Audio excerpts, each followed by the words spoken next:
my symptoms began to really aggravate over the last few years, so that I just felt unhappy and unwell and drained when I woke up in the morning. I began to kind of piece together that it may be this puzzle of perimenopause. I wasn't aware that there was a study of these symptoms that began to arise for women. So I made an appointment with a general kind of PCP. I went in kind of saying, I just don't quite feel right. I'm getting monthly migraines. I feel off, tired, my bones hurt. I don't know, can't quite put my finger on it. When you had your consultation and we went through these things, what was the biggest epiphany for you? I think we have to completely rethink what we're eating, how we're moving, and how we're sleeping, stress reduction. I think it's definitely a multi-pronged approach. And you said vitality. And how does that feel? What does that feel like to you? It feels like a rebirth or an awakening. It's circadian, it's organic, it's primal, but it also feels like one is returning to what one should feel like. You're kind of going back to a baseline that feels normal again. And it's not until you start feeling better that you realize how poorly you've been semi-functioning for so long.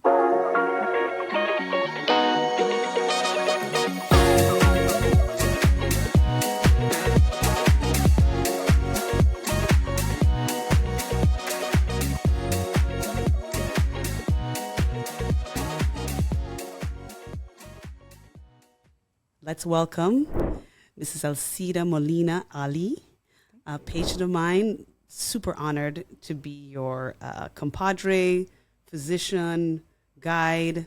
You have been a pleasure to work with, and I am so honored that you're here on the show.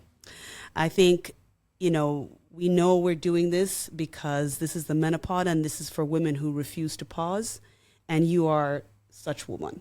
And you've been an inspiration since you came in here. So I really want to start, when we spoke about potentially coming on this and doing this with me, the word that you used in terms of the symptom of perimenopause that you felt that we had conquered was a return to vitality. And you said it, and I got goosebumps, because the purpose of this is for women to find themselves in people like yourself. And so I want you to talk a little bit about your journey through perimenopause and your journey to a return to vitality. So let's just dive in. Thank you, Dr. Samuels. I'm thrilled to be here. I was honored to be asked to come and join the Menopod. So let's talk about your journey. You feel fine, life is great, and things just don't start going well, okay? What was that like for you? And then the moment you decided that there was something going on and you may be perimenopausal. I think that the symptoms and how things unfurled was a bit like a slow departure. I would pinpoint, looking back now, maybe 10 years back, I'm 45 now. I had my last two children at 36, 38.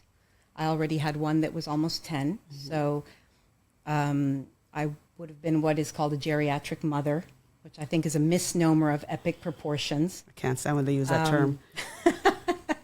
But I think that the 10 years that followed, slowly things begin to drift.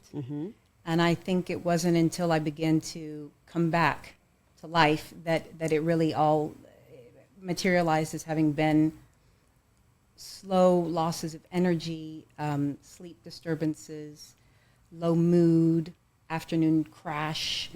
I felt like I was chasing a bus all the time that I just couldn't catch up with. So I couldn't get the energy that I needed to do what I needed to do. Awesome.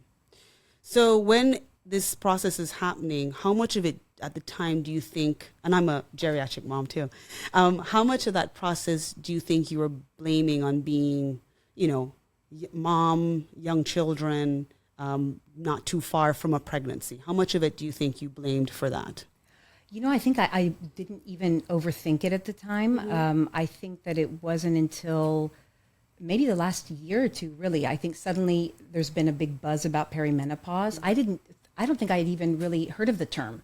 I'd heard of menopause, but I still think even in the U.S., we're so behind that curve compared to, say, the U.K. or other countries where it's openly discussed, or maybe even Australia or Asia.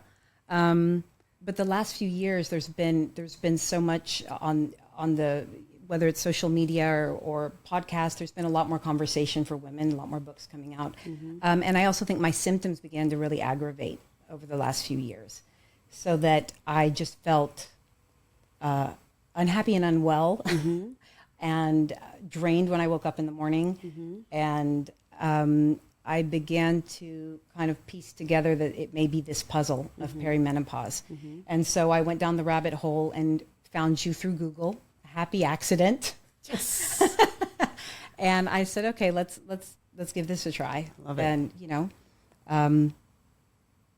So before this buzz about the word perimenopause, what did, and of course you did, you know, you're a super smart woman, and you know, you're now taking in this information that you're finding on Google. But prior to that, when you hear that word, perimenopause, what did it mean to you?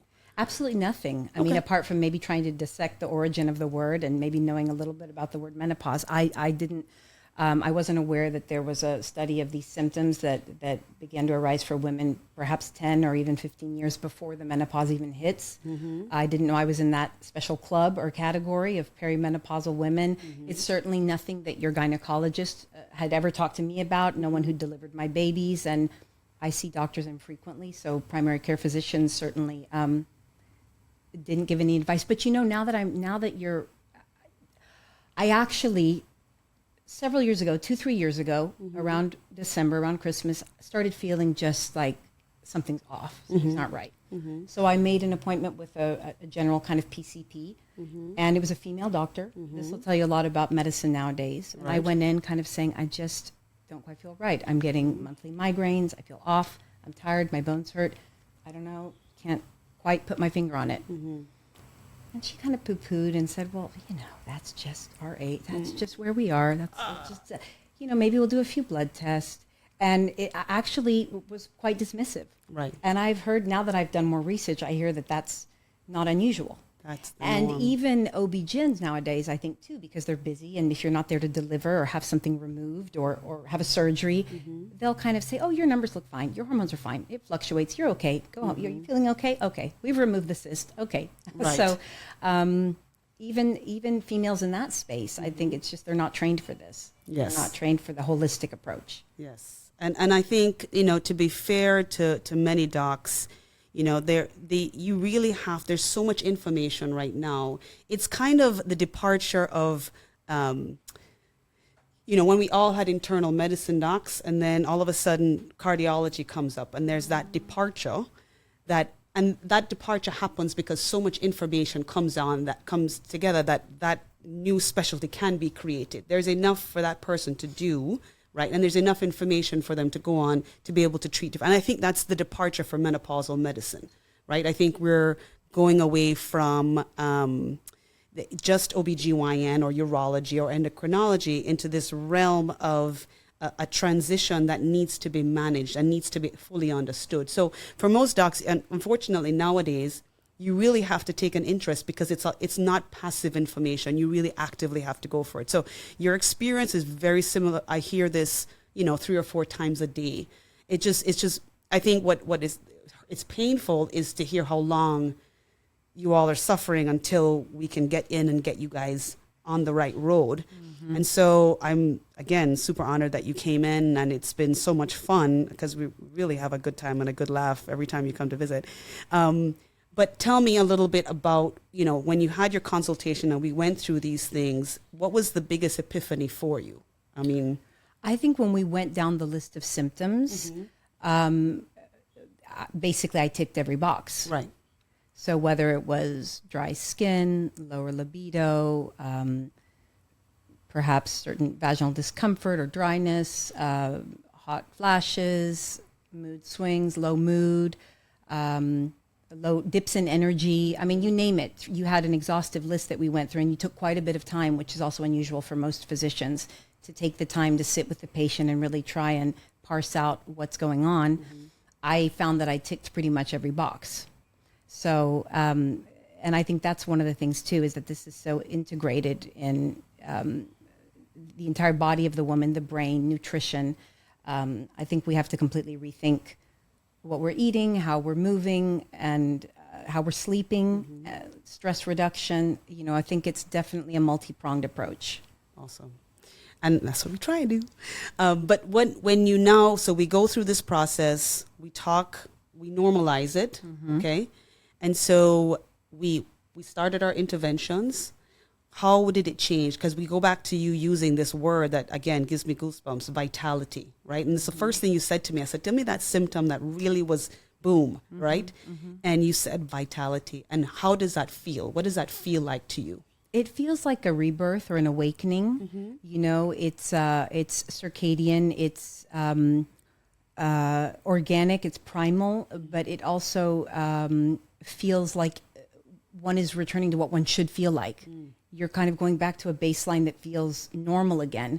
And it's not until you start feeling better that you realize how poorly you've been semi-functioning for so long. You know, it's like paddling upstream. And I think this is something women resonate with now also, because the demands socially for working mothers, for women generally, are huge. We're not getting any younger, but we're also living a lot longer.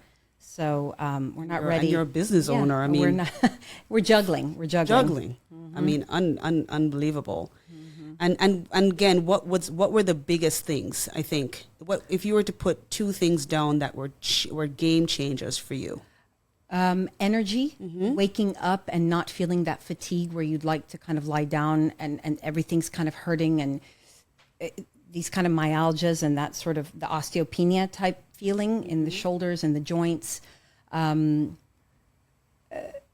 just a bit more of awareness, just less brain fog, more ability to focus.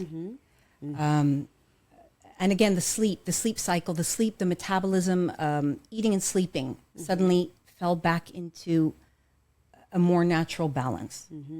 Wasn't struggling to fall asleep. I wasn't waking up every night at 1 or 2 in the morning with sudden palpitation or kind of vasomotor shock, you know, sleeping deeper, waking up and feeling ready to get up, even if it's quite early, just because I've rested enough. Everything's not hurting.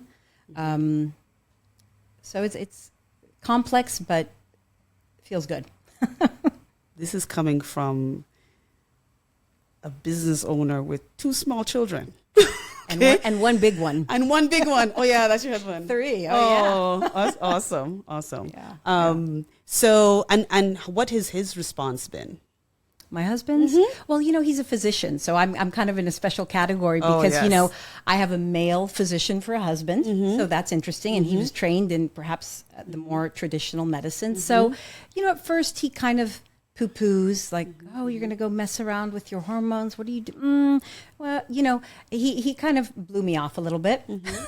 Yeah, absolutely. And however, you know, as the weeks have gone on, I think he sees that I'm feeling better. I keep telling him, I'll stop suddenly and say, God, I feel so much better. Wow, you know, I feel like I'm able to retain more muscle. I feel like I'm not as drained. I'm not crashing at 2 p.m. I have so much more energy. You should come with me. And so I think little by little, he has my ear at least. You know, he's got his opinions, but I think he knows I'm going to do what I'm going to do. So he better try and keep up with me.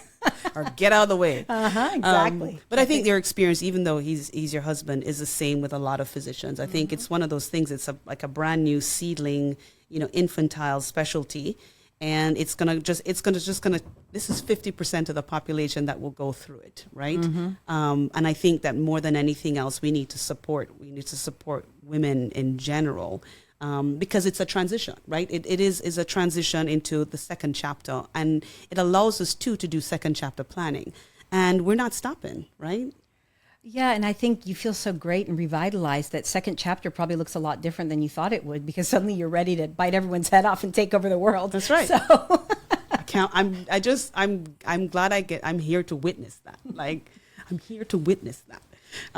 Because you look awesome, and again, you know, I can even sense your energy is different from the first time I saw you to when I'm seeing you now, right? Like, you're just moving differently, and you look amazing. So well, and you know, it's kind of like having you know, all women kind of have that sleeping dragon inside, and you're trying to wake it up, and you know it's there, and the struggle every day to kind of because you know what you want to see, and you want to see yourself doing, and you know what you want to do, but just the energy to get it done. Is again like pushing against the tide. So the wonderful thing about this is you unleash the dragon a little bit, and that's a fearsome thing. So I think that's part of why it's kind of terrifying medicine right now, or traditional medicine, because number one, it's very much a woman-led movement, obviously, because I think women understand ourselves and each other, And it's very powerful. I think it's a game changer, absolute game changer. And this is just a few months in with you. So imagine what we're going to say next year. Ooh, I can't wait. This is powerful. So what would you say to that woman out there who is just as busy as you are, who has had your experience? She's asked for help and can't find it. And her dragon is sleeping, right? And we haven't even touched on the issue of sexuality, but you know, when, and including that portion of her life that is not being addressed, what would you say to her about your experience, about going to get help? What is your message to her? Well, my message so far to everyone has been call Dr. Samuels. I mean, that's been, I'm raving around. But I would definitely encourage a woman to get help. And certainly with a practitioner who's doing the kind of integrated, holistic approach that you're doing. Okay. Because I think, as we were talking about before we started recording, there's so many subspecialties in medicine that if you're having migraines and you go to the neurologist, or you're having some issue and you go to someone who's maybe an ENT or a gastroenterologist, or all of these different practitioners may not quite get at the core of what's going on the way that someone who's practicing what you're practicing would. Awesome. Because these symptoms don't happen in a vacuum, and they tend to happen together. Mm-hmm. That's awesome. Do you want to, this can be on or off, but do you want to delve into, because we go there in our conversations. So we talk a little bit about sexuality, and how has this changed that for you? You know, I think that there's certainly been improvement in arousal. That's been a game changer thus far, with energy, with libido, with just general mood. You know, I think it also, when you feel just more kind of awake and alive generally throughout your day, so that there's not as much of that kind of blunted libido that one can have from fatigue or stress, or I think it helps just tremendously with energy of all kinds. So when you talk about, there was always this argument on whether or not you talk about the physiology of the different hormones and their ability to increase arousal, right, from a sexual perspective. But there's also the other side of increasing that sleeping dragon, that confidence, right? Absolutely. And so how much of it do you think is the confidence versus the physiology of the hormone? I think it's both, because I think that this is what nature created these molecules for, right? I feel that if I wake up in the morning, the energy is just far greater. So I have that boost where I can go and get out there and kind of walk around with more swagger and not feel quite so downtrodden or fatigued, and not feel like I'm dragging in the morning in a brain fog. And I think the vasomotors and all of this, and the vasodilation and the way the body works, I feel that that's helped a great deal just with satisfaction and arousal. I also think, and one of the things that is dawning on me as we go, right, is that so often as women get older, there's not as much discussion about why biologically or physiologically there is this kind of dampener on libido or arousal. And often, I don't know, we kind of feel like there's nothing we can do to change it, or maybe it's just us, or maybe it's our mood, or maybe we have a headache, or maybe, but it's actually very biological and physiological, and it's just natural part of aging. And there's a lot that can be done that's not really very invasive. I mean, and can very quickly turn around some of these symptoms. And within that, functional things like bladder control, pelvic floor, not feeling that sort of heaviness or that urgency all the time, that's a game changer. When you can't be in the boardroom and having to use the restroom every 5 minutes, or on a flight, to go pitch a business in China and having to use the restroom every 5 minutes, or, jumping on the trampoline at the gym, and you don't want to be bothered with like leakage and things like that. You don't want anything to get in your way. No. It's like the sky's the limit. I mean, kudos to you for just being so open about that. But it's so true. I mean, you're a gynecologist, so, again, menopause medicine, I came through the side door in a sense.